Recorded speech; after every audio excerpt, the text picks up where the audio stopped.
üşüyür divarlar kimi. İstilik öyrəşməyib bu otağa. Güzgüdə baxışım məni tanımamır. Gülüşüm yad düşüb dodağıma da. Həyatla danışmıram artıq çoxdan. Sözlerim cevapsız qalıb içimdə. Bir vaxtlar ümidim pəncərə idi. İndi pərdə çəkdim gecə gündüzə. Küstüm səs-küyə də boş təsəlliyə. Keçər deyənlərin yalanına da. Çiynimdə illərin ağır yorğunluğu.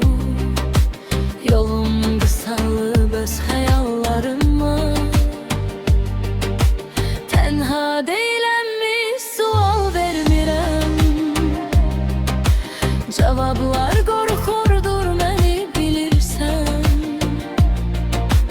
Bir qadın var içimdə susmağı seçən. Qırılıb tökülən ümidlərimdən.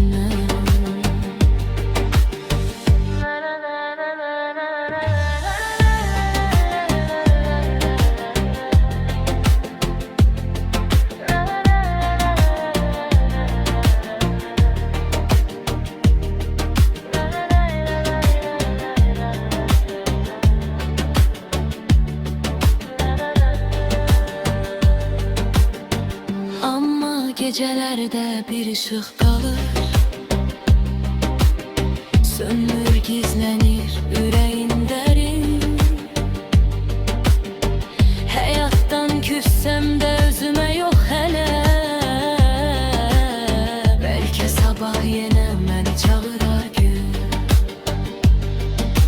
Küstüm səs-küyə də boş təsəlliyə. Geçer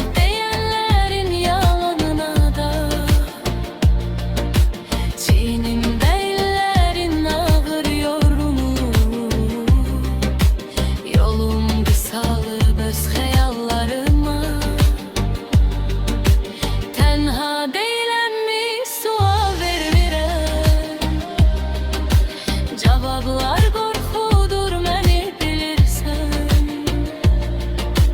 Bir qadın